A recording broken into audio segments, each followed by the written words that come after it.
Shalom, peuple de Dieu. Shalom, les enfants de Dieu. Shalom, chers collègues dans le service de l'Éternel, dans le serviteur de Dieu. Je vous salue tous par le nom de notre Seigneur Jésus-Christ. Soyez bénis partout où vous êtes. Que la paix de Dieu demeure en vous dans ce fin d'année. Dans le temps que nous sommes parcourus, durant le temps que nous sommes à parcourir, jusqu'à arriver à ce temps de la fin de l'année. Nous sommes au mois de décembre. Nous sommes déjà à la fin. Parce que pour la plupart, et même dans la société, la plupart, le mois de décembre n'est même pas compté comme, est compté comme une nouvelle année. Parce qu'on parle déjà de l'autre année, de l'année qui vient. On parle déjà de 2020. On commence déjà à parler dans les entreprises. On parle déjà de 2020. Dans la société, on parle déjà de 2020. Donc, décembre est considéré comme un mois qui n'est pas compté. Parce que c'est un mois qui nous amène vers l'autre. Vers l'autre. C'est pour cela que je vous bénis dans le nom de notre Seigneur Jésus-Christ. Nous avons parcouru un temps ensemble avec vous, avec le même temps que nous passons ensemble dans ce temps qu'on a intitulé une vie nouvelle ou la vie nouvelle. Donc nous avons parcouru du janvier jusqu'à présent. On a parlé de tant de choses. On a parlé vraiment, surtout on a eu le temps de préparer les gens par rapport à nos cœurs, nos caractères, nos comportements, la prière, comment prier. On a traité tant de sujets par la grâce de Dieu qui nous a amené vraiment à comprendre certaines choses. Et nous sommes à la fin. D'où je crois que vous avez compris de quoi je veux parler à ce moment. Donc, du bilan. Parce que quand on parle, quand on prêche, quand on fait tout ce qu'on fait, on travaille, à la fin, nous avons quand même tendance ou nous avons quand même besoin de faire le bilan de choses. Donc, je ne suis pas en train de dire qu'il faut que je commence à interroger les gens, comment ça a été, comment vous avez compris. Non. Bon, on peut le faire en privé. Il y a toujours mon numéro qui est sur le bas de vos écrans. Pardon. On peut toujours le faire en privé, en s'appelant, même sur les réseaux sociaux, en s'appelant et puis là, on peut parler. Mais au moment que je parle, je ne suis pas là pour poser des questions. Qu'est-ce qu'on a compris, qu'est-ce qu'on n'a pas compris. Mais c'est juste pour nous amener à comprendre une chose, que nous sommes à la fin de l'année. Donc, nous devons faire le bilan nous-mêmes. Partout où nous sommes, partout où nous suivons ces temps, de faire le bilan. Qu'est-ce que j'ai réussi à moi? J'ai réussi quoi depuis le janvier jusqu'à maintenant? Ou quelque temps que j'ai suivi, qu'est-ce que j'ai réussi? Ou quelque temps que j'ai passé à l'église, qu'est-ce que j'ai réussi?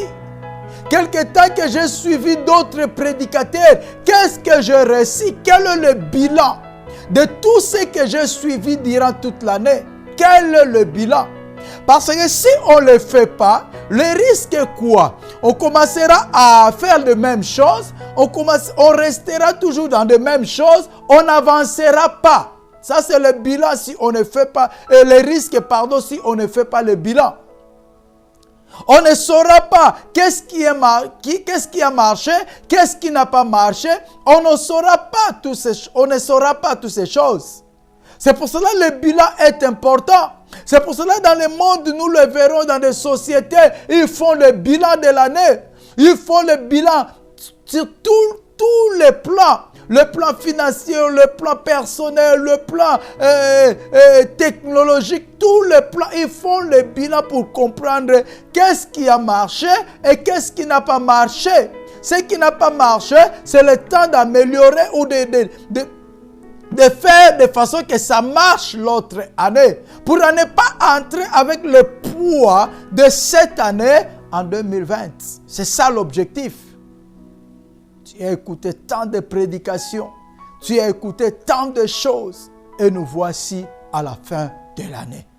Quel est le bilan que tu y as fait? Quel est ton bilan? Si tu n'as pas fait encore, commence à le faire. Commence à le faire. De regarder maintenant quel est le bilan de cette année. Comment ça a été cette année? Qu'est-ce qui a changé à moi? Personnellement, par la grâce de Dieu, je parlais plus dans la position d'amener le peuple à comprendre qui est Dieu et ce que Dieu attend de nous. Bref, pour faire résumer, Dieu attend de nous l'obéissance. Dieu attend de nous de marcher comme il désire. Marcher comment? Dans l'obéissance de la parole. Marcher avec un cœur rempli d'amour. Sans haine, sans rancune, sans problème. Donc, bref, un peu tout ce qui a été parlé durant toute l'année. Pour rendre nos prières efficaces, exauçables devant ce Dieu. Car un cœur qui est mal, un cœur qui est rempli de haine, de rancune, ne peut pas être exaucé. Pour ne pas passer notre temps dans des prières sans rien récolter. Durant toute l'année, on a parlé de ces choses. On a traité ces choses. On a amené des vies vers le Seigneur dans le sens d'obéir à Dieu, de marcher selon la parole de Dieu, de faire nos temps de prière, communion avec Dieu, de rester longtemps ou moins de temps, mais le temps que nous puissions passer, même si cela est 1 minute, 10 minutes, 50 minutes, une journée, mais ce temps puisse être vraiment l'intimité avec Dieu. Que Dieu prête son oreille pour nous écouter et nous exaucer. C'est pour cela qu'on avait besoin de préparer le cœur, de faire sortir le cœur de rancune, de faire sortir le cœur de haine, de comprendre que la méchanceté ne résout rien, de comprendre que le rancune ne résout rien, de comprendre que la haine n'est pas la solution, de comprendre que ne pas suivre une mauvaise voie pendant que Dieu que nous servons, Dieu que nous prions, nous demande toujours d'aimer. Le plus grand commandement. Tu aimeras l'Éternel ton Dieu de tout ton cœur, de toute ta force, de toute ton âme, de tout ce que tu es, tu aimeras l'Éternel. Les pharisiens étaient satisfaits de cette réponse. Et Jésus leur a dit, voici un autre commandement qui est semblable au premier. Tu aimeras ton prochain comme toi-même. Là, il n'a pas dit tu aimeras ton ami. Non. Il n'a pas dit tu aimeras ton père. Non. Mais il a parlé du prochain. Prochain, c'est tout le monde. Donc, il a parlé de tout le monde. Tu aimeras tout le monde comme toi-même. Ce que tu ne veux pas que les hommes te fassent, voilà, on va directement lire. Matthieu 7, 12, la clé. J'appelle ça comme ça, la clé de la parole. Ça, c'est le centre. Tout ce que vous voulez que les hommes fassent pour vous, faites de même pour eux. Matthieu 7. Je cherche quand même, on va le lire. C'est ça le bilan que nous sommes en train de parler à ce moment. Matthieu 7, 12. La Bible dit, tout ce que vous voulez que les hommes fassent pour vous, vous aussi faites-le de même pour eux, car c'est la loi et les prophètes. Tout ce que vous voulez. Je crois bien que tu n'aimeras pas que quelqu'un te haïsse. Tu n'aimeras jamais qu'un groupe de gens ou quelqu'un te critique. Tout ce que tout ce que vous voulez que les hommes fassent pour vous, faites de même pour eux. C'est un peu, donc je prends un peu le résumé de l'année. Tout ce que tu ne veux pas que l'autre fasse contre toi, toi aussi ne le fais pas contre lui. C'est là qu'on a amené le peuple. C'est là que nous avons nous amené à comprendre une chose. Il y a des lois établies. Et cette loi dit, parmi ces lois, il y a ce qu'on vient de lire qui nous dit, tout ce que vous voulez que les hommes fassent pour vous, faites de même pour eux. Donc, ce que tu attends que les autres fassent pour toi, commence à le faire pour eux. C'est vice-versa. Là où tu sèmes, la Bible dit, l'homme récoltera moissonnera ce qu'il aura semé. Ce que l'homme aura semé, il le moissonnera. Si tu sèmes la paix, tu moissonneras la paix. Si tu sèmes l'amour, tu moissonneras l'amour. Si tu sèmes la haine, tu moissonneras la haine.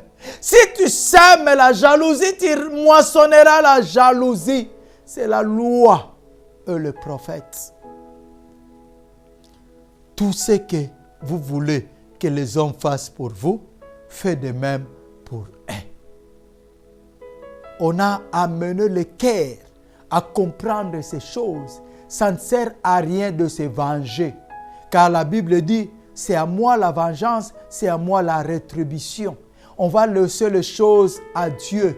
Nous devons garder nos cœurs plus que toute autre chose. Parce que nos cœurs ont plus d'importance. C'est au-dedans de nos cœurs que nous adressons nos prières envers Dieu. C'est pour cela que cet endroit doit être propre. Nos cœurs doivent être propres. C'est ce qu'on a parlé durant toute l'année. Préparer nos cœurs.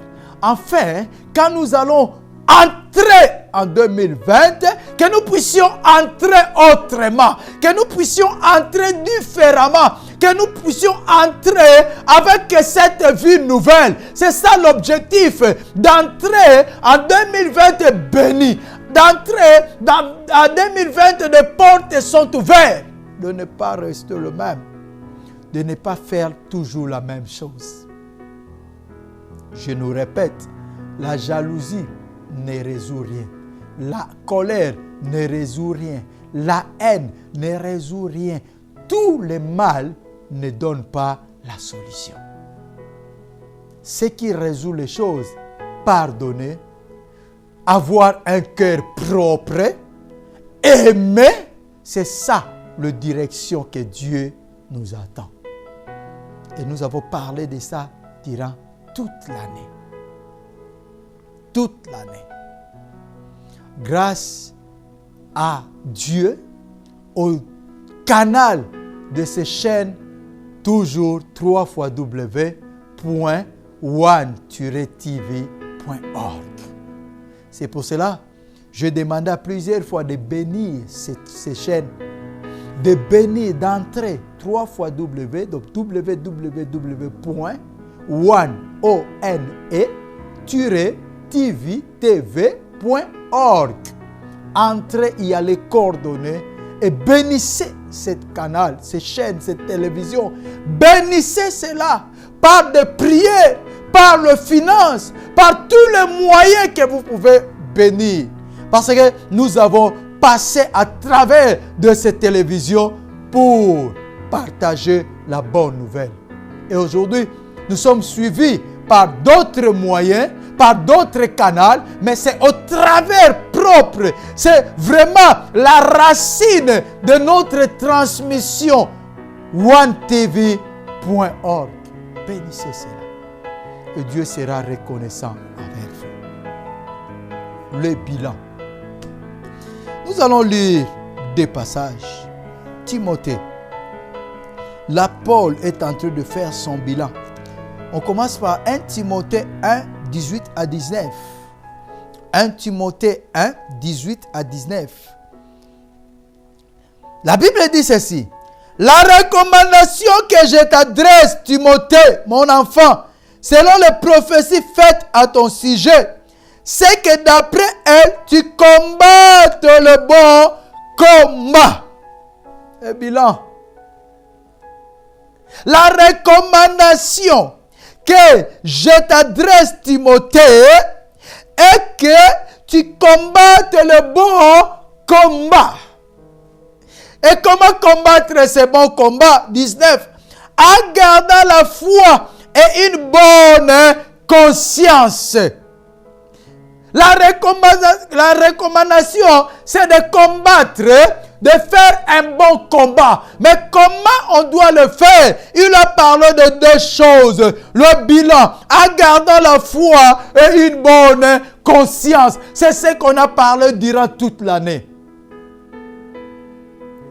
C'est ce que je nous recommande encore dans ce fin de l'année. La recommandation que Paul a recommandé à Timothée de garder, de combattre, de faire un bon combat. De ne pas finir l'année comme ça, mais de faire un bon combat. Par rapport à quoi? Par rapport à tout ce qui est passé durant toute l'année. Regardez comment l'année était. Les turbulences, le problème, de complications. Et faire le bon combat, c'est quoi? En gardant la foi et une bonne conscience. C'est ce que je disais. Tu ne peux pas dire que j'ai gardé la foi pendant que dans ton cœur, tu as haï. Pendant que dans ton cœur, il y a des rancunes, des querelles. Non. Ça, ce n'est pas garder la foi. Ce n'est même pas garder une bonne conscience. Une bonne conscience doit être libre. Une bonne conscience doit être propre. La conscience propre. Je suis conscient. Je n'ai pas de problème avec quelqu'un. Je suis conscient. Je n'ai pas haï quelqu'un. Je n'ai pas jalousé quelqu'un. Je n'ai pas fait des rancunes avec quelqu'un. Ma conscience est propre. Il a dit, cette conscience, quelques-uns l'ont abandonnée et ont ainsi fait naufrage à ce qui concerne la foi. Alléluia. Si la conscience n'est pas propre, si la conscience n'est pas pure, cela veut dire que tu ne peux pas garder la foi. La foi sera abandonnée parce que c'est quelque chose qui fonctionne ensemble. Le bilan. Commence à regarder et tu as encore le temps de laver, de faire bien ton bilan. Tu as encore le temps.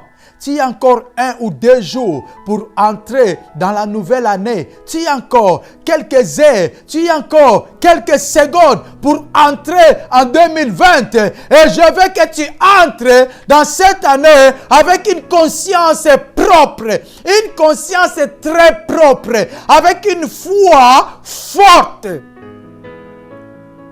Vainquer les problèmes, vainquer la haine. Là où le diable t'attendait, là où le diable t'avait mis par terre, tu as remonté la chose. Là où le diable avait mis la haine, les rancunes dans ta vie, tu as remonté les choses et tu as purifié ton cœur. Le bilan. 2 Timothée 4. Je suis toujours dans cette lettre. 2 Timothée 4. Oh, que Dieu soit glorifié. 2 Timothée 4, nous allons commencer au 7e verset. Paul est en train de dire, « J'ai combattu le bon combat, j'ai achevé la course, j'ai gardé la foi. Désormais, la couronne de justice m'est réservée. Le Seigneur, le juste juge, me la donnera en ce jour-là. Et non seulement à moi, mais à tous ceux qui auront aimé son apparition. » 2 Timothée 4, 7 à 8. J'ai combattu le bon combat, j'ai achevé la course. Fin de l'année. J'ai combattu le bon combat et on est arrivé à la fin. Pourquoi Paul parlait « J'ai combattu le bon combat ». Bien qu'il parlait déjà de sa mort, bien qu'il parlait déjà de son départ, mais je le prends ce passage pour nous expliquer la fin. On est en train de parler de bilan, la fin de l'année, la fin des choses. J'ai combattu le bon combat et le bon combat, j'ai achevé la course, j'ai gardé la foi. Il parlait de combattre, d'achever, donc d'arriver à la fin intact, arriver à la fin propre. Il était joyeux, bien qu'il savait qu'il allait déjà aller vers la mort, mais il était joyeux. Il a proclamé, j'ai combattu le bon combat.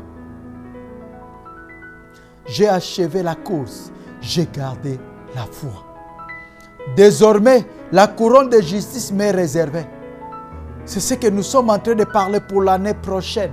Il faut que cette couronne soit réservée. La couronne de la bénédiction. La couronne de vivre la main de l'Éternel. La couronne de vivre la gloire de l'Éternel. C'est le bilan de l'année qui va définir l'autre année. Si tu as échoué cette année, cela veut dire l'année prochaine, tu commenceras avec les mêmes choses. Avec l'échec de cette année.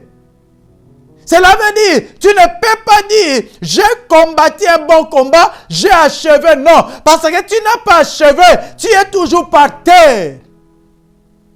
C'est le temps de faire le bilan. Ton cœur est comment à ce moment?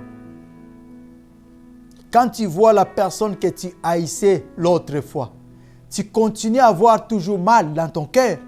Tu continues toujours à les haïr. Quand tu vois la personne qui avait des problèmes avec toi, tu continues toujours à voir ces problèmes. Ou tu as déjà effacé tout dans ton cœur. C'est ça le bon combat. Effacer tout ce qui a été passé. Pas effacer, mettre à côté, mais effacer. Donc effacer, cela veut dire que ça n'existe plus. C'est ça le bon combat. C'est ça combattre le bon combat. Et achever cela. Sortir intact. Avec un esprit libre. Avec la tranquillité dans le cœur. Libérer tous les gens qui étaient fermés dans ton cœur. Et avoir un cœur pur. Désormais, la couronne de justice m'est réservée. Le Seigneur, le juste juge, me la donnera en ces jours-là. Et non seulement à moi, mais à tous ceux qui auront aimé son apparition. Il était sûr d'avoir la couronne. Il était sûr parce que c'était un mérite pour lui. Il a lutté, il a combattu et il a gagné. Il est allé jusqu'à la fin. Il a achevé en gardant la foi. En gardant la foi veut dire quoi? En gardant la conscience propre, en gardant le cœur propre. C'est ça le bilan que tu vas faire dans ce temps de la fin. Ton état spirituel. Si le monde le fait pour voir comment tout a été fonctionné, nous les chrétiens, nous devons le faire encore plus, de regarder nos états spirituels, de regarder là où on était tombé, de regarder toutes ces choses et de faire le bilan. Je suis où maintenant et comment je vais entrer? Comment je vais entrer? Ça ne suffit pas de crier bonne année et que tout va changer, non. Ça ne suffit pas d'arriver au 1er décembre que tout changera automatique, non. On a toujours lundi, mardi, mercredi, jeudi, vendredi, samedi, dimanche. On a toujours janvier, février, mars, avril, jusqu'en décembre. Mais le changement, c'est toi. Si tu fais bien le bilan de l'année, c'est là qui va t'aider à commencer, de savoir comment je commencerai l'année prochaine. Est-ce que ça sera avec couronne de la gloire? Cela veut dire, les portes seront ouvertes l'année prochaine. Oui, c'est seulement si tu as gardé la foi. Or, on ne peut pas garder la foi en ayant de rancune, de la haine, de la colère, de la jalousie, de mauvais caractère.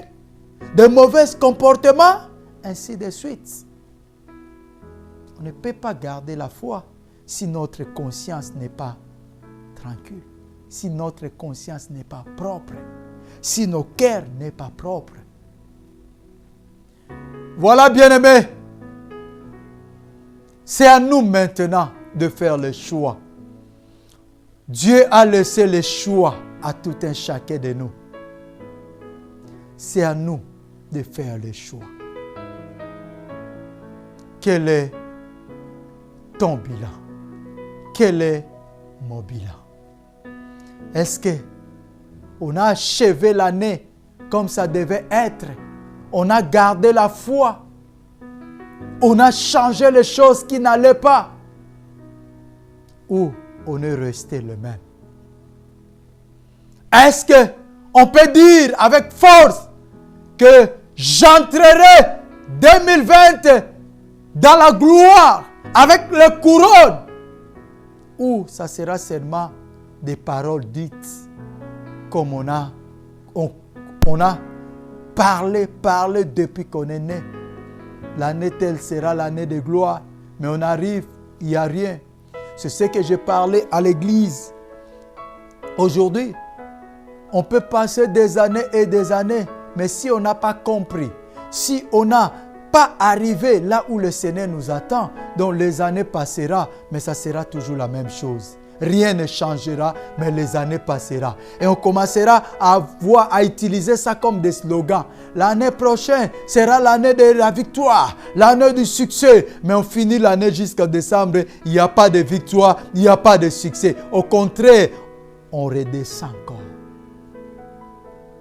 C'est le temps que tu fasses le bilan. C'est le temps que tu regardes ton cœur.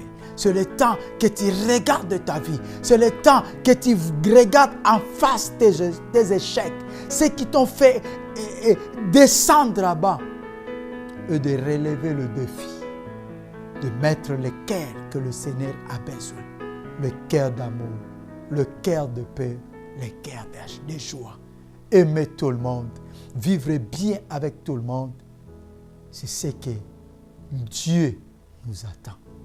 Que le Seigneur vous bénisse.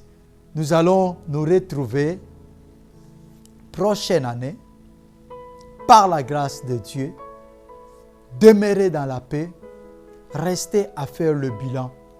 Et si encore quelque chose qui te dérange, ne le laisse pas entrer dans la nouvelle année. Que la grâce vous comble au nom de notre Seigneur Jésus-Christ.